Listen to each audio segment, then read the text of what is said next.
பேசுவதற்கான உரிமைகள், கருத்து சுதந்திரம், இப்படி எங்களுக்கான அடிப்படை உரிமைகளையும் அதிகாரங்கள் அரசியல் சொல்லப்பட்டிருக்கு. இந்த அரசியல் அமைப்புப்படித்தான் இந்த அரசு இயந்திரம் இயங்கிக் கொண்டு. இதை தவிர சில நியதி சட்டங்கள் மற்றும் இயற்றப்படும் பாதுகாப்பதற்காக கடினப்படும் போதைப் பொருட்களில் இருந்து குற்றத்தை தடுப்பதற்காக, அதாவது விசவர்க்க அபின் மற்றும் அபாயகரமான ஒரு சட்டம் ஒன்று கொண்டு வராது. அதே போல வருது. அதே போல ஒவ்வொரு சட்டங்களும் அதே மாதிரி பெண்கள் கோவையை தாண்டி இருக்கிறது தான் நியதி சட்டங்கள். கண்டன கோவையா இருக்கலாம் அல்லது நீதி சட்டங்களா இருக்கலாம்.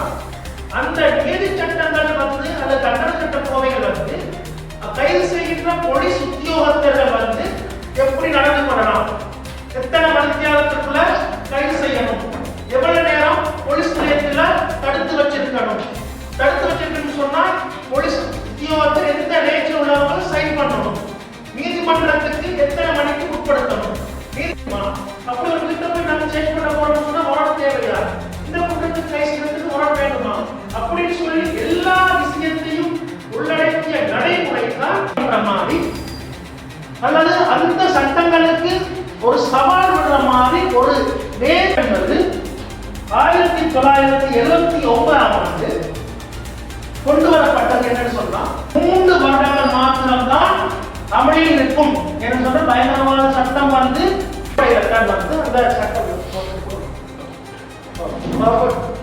அந்த 3 வருடத்தி 9 ஆண்டு தான் முதலாக பயங்கரவாத சட்டம் என்ற ஒரு கருத்து அந்த பதவிக்கு கீழே போடுறதுன்னு சொல்லி தீர்மானிக்கிறது யாரு? போலீஸ். சொல்றேன், கடந்த 2 மாதங்களுக்கு முன்பதாக பள்ளிமுனை கடற்கரையில ஒரு சீப்போ வெடிமருந்தோடு திறந்து வந்ததாக சில மீனவர்கள் பேசப்பட்டார். அந்த டைலமர் 3 குறிப்பிட்டால் எக்ஸ்ப்ளோசிவ் ஆக்ட் வெடிப்பொருள் சட்டத்திற்கு கீழே போட்டு நோமலா எஃப்சியிலேயே 10,000 15,000 ரூபாய் அடிச்சு உடனே வழக்க முடிக்கக்கூடிய குற்றத்தை ஒரு அபாயகரமான ஆயுதங்கள் சட்டத்திற்கு கீழே போட்டு ஒரு மீன்குடி குற்றத்தை போட்டு அவர்களுடைய துணை 3 மாதத்துக்கு பிறகு ஹைகோர்ட்டில் எழுத வேண்டிய ஒரு நிலைமைக்கு வந்தது. அந்த பொருள் என்ன சட்டத்துக்கு கீழே கொண்டு வரணும்னு சொல்லி தீர்மானிக்கிறது போலீஸ். உதாரணமா ஒருவரை கத்தியால் ஒன்று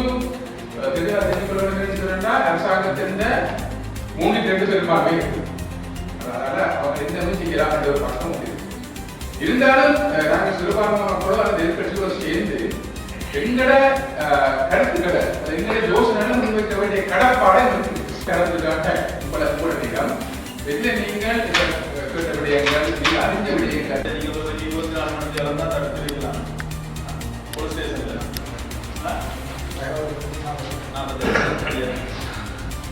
நான் கிட்டத்தட்ட 4 மாசம் நான் இருந்து நான் போலீஸ் நீங்க சொல்றீங்க இதே இது மெடிக்கல் இதெல்லாம் அதுல கூடுதலா மக்கள் பாதிக்கப்படுறோம் இந்த பயங்கரவாத சட்டத்தால்.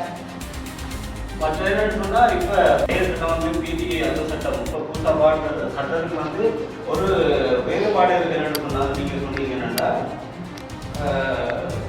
ஆயுதப்படைகளுக்கு முழு அதிகாரம் கொடுத்துருக்காங்க. இப்ப வர்றது பூச்சி மொழிக்கு பாதுகாப்பு அமைச்சர்களை போடுறாங்க. பாதுகாப்பு அமைச்சர் முப்படைகள் தலைமை யாரு அவர் ஜனாதிபதிகளை தான் வரும். அப்ப அவர் நேரடி அங்கதான் போகும். அப்ப அது அதுல ஒரு இது இல்லை, ஒரு வித்தியாசமான ஒரு மற்ற இடம் குற்றவாளி ஒரு ஆளை அடிச்சு அவரை போட்டு துன்புறுத்தி ஒரு அந்த மாதிரி விஷயங்கள் இருக்கு. அப்ப அது இந்த இப்ப நீங்க சொன்ன விஷயத்துக்கும் அதுக்கும் சேமா தான் இருக்கு.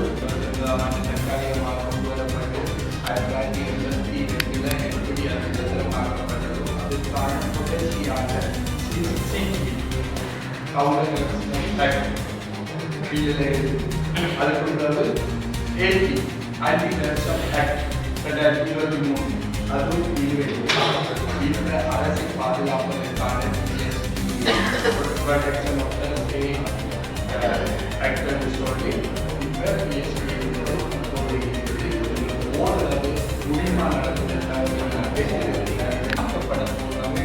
அடுத்த சட்டம் அடுத்த சமூகம் சட்டத்தை உருவாக்குவது யாருன்னு இல்லை. எங்களோட தலைவர்கள், உங்களோட தலைவர்கள் இல்லாமல் எதிர்பார்ப்பது கூட பிரதேச சபை உறுப்பினர்கள், மக்களாட்சி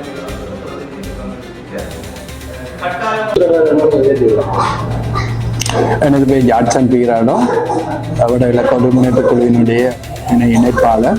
இன்று மன்னார் மாவட்டத்தில் இருக்கின்ற சிவில் சமூகங்கள் மற்றும் உள்ளூராட்சி சபைகளுடைய தவிசாளர்கள் மற்றும் அதனுடைய பிரதிநிதிகள் மற்றும் இளைஞர்கள் மற்றும் மேலிய சமூக ஆர்வலர்கள், சமூக ஆய்வாளர்கள், உதவியலாளர் என பலரை ஒன்றிணைத்து தற்போது அரசினால முன்வைக்கப்பட்டிருக்கின்ற மக்கள் கருத்து கோரல் PSTA அரசை பாதுகாப்பதற்கான பயங்கரவாத தடை சட்டம் தொடர்பான பிப்ரவரி மாதம், இந்த வருடம் பிப்ரவரி மாதம் 28ஆம் தேதி வரைக்குமான மக்கள் கருத்துக்கான இந்த அரசினால புதிதாக கொண்டு வரப்பட்ட வரைவு தொடர்பான மக்கள் கருத்துக்களுக்கான விடயம் சமர்ப்பிக்கப்பட்டிருக்கிறது.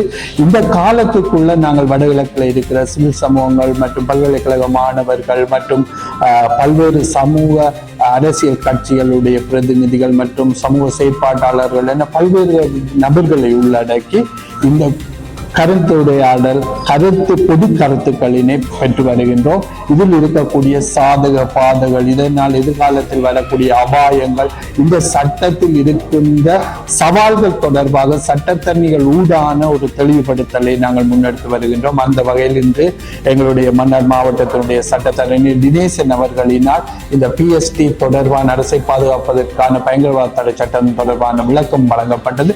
இதில் வந்திருந்த சிவில் சமூகங்கள் மற்றும் உள்ளூராட்சி சபையினுடைய, நகர சபை, பிரதேச சபையினுடைய மெம்பர்கள் மிகவும் ஆழமான கருத்துக்களை, இதனால் எங்களுடைய சமூகம் எவ்வாறு நீண்ட காலமாக பாதிக்கப்பட்டிருக்கிறது, இதில் இருக்கக்கூடிய அரசு விரும்பினால் பல்வேறு நபர்களையும் பழிவாங்கக்கூடிய ஒரு தூரவஸ்தமான சந்தர்ப்பங்களும் இதில் காணக்கூடியதற்கான சாத்தியக்கூறுகள் இருக்குது என்ற போன்ற தொனிகளில் பல்வேறு கருத்துக்கள் முன்வைக்கப்பட்டதை பார்க்கக்கூடியதா இருக்கு.